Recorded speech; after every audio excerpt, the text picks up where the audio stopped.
Hey guys, Dave from Nerdarchy, for nerds, by nerds, and I'm hanging out with a couple nerds. I'm Ted. I'm Ryan. And today we're going to be talking about Volo's Guide to Monsters.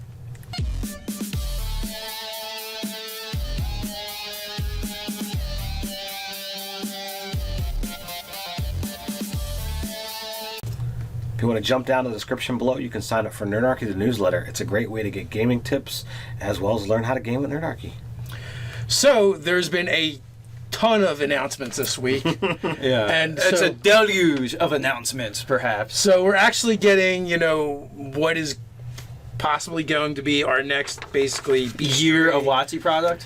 Yeah, monsters in a book, whatever you want to call it, another monster manual, but they're not calling it that. What are they calling this? They're calling it Volo's Guide to Monsters.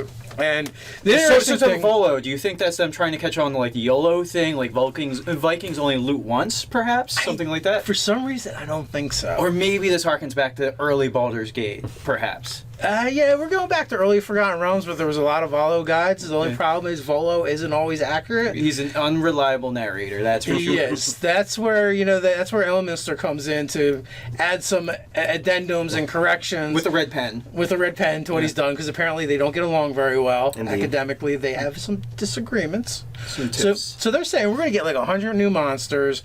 They're going to revisit some of the other monsters. Maybe like the expanded ecology sounds like. Yeah. Absolutely. That's what it says in here. Yanti and Illithids. And Yanti, maybe I love Boulders. his music when I go to the dentist or in an elevator. He's so You good. get the ecology on beholders, mind flayers, yuntai, as well as classics like orcs, gnolls, and kobolds. Oh my. Oh my. Yeah. Are they much different in Forgotten Realms? Apparently.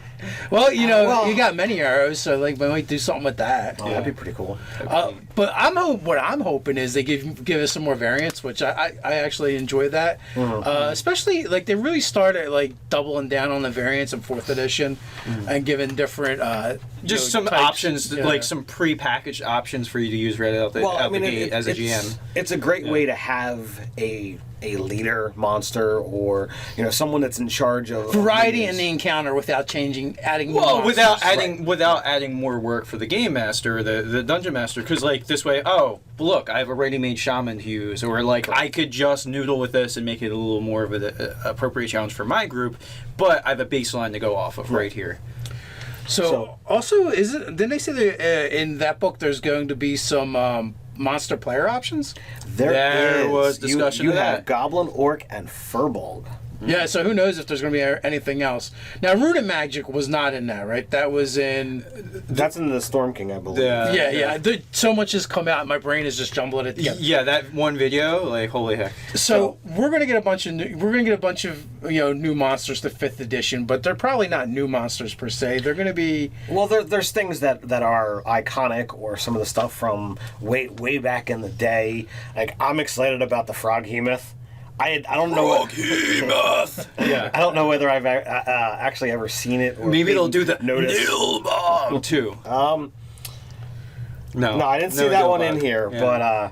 but there was like I don't think I've seen the Froghemoth in an actual monster manual entry. If I have, it was something I just kind of skipped over. Yeah, it's like 1st edition shit there. And like I got exposure to it through Planetoids videos. Yeah.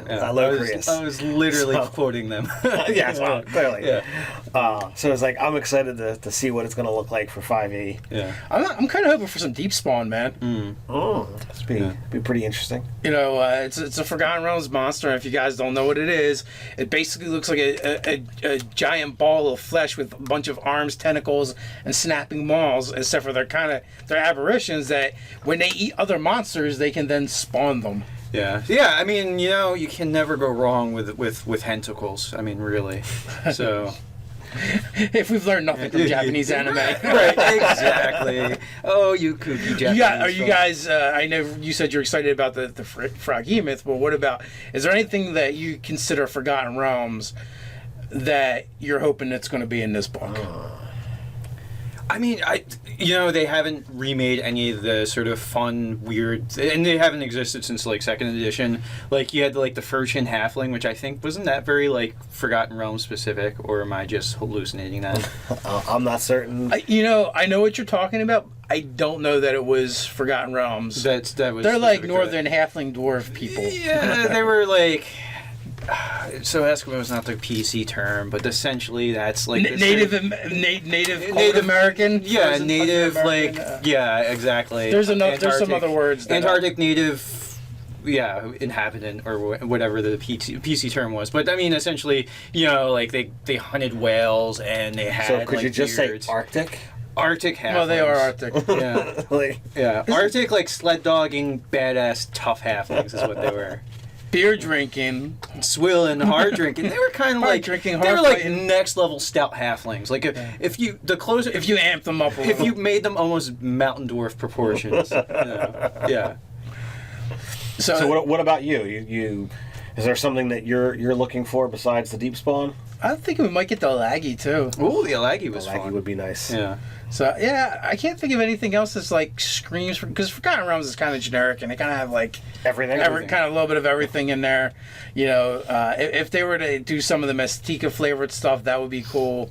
But I don't think that would make it into this book. Right. I think that would probably be its own little supplement.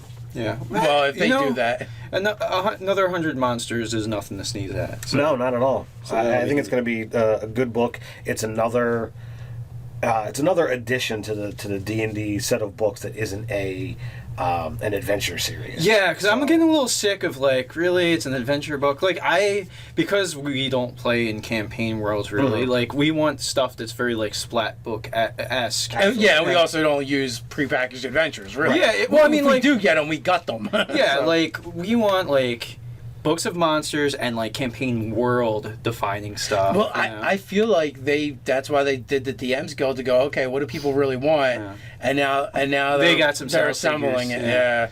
Yeah. And that's what we're going to see. I mean, I think that pretty much covers it. We don't have that much to talk about yet.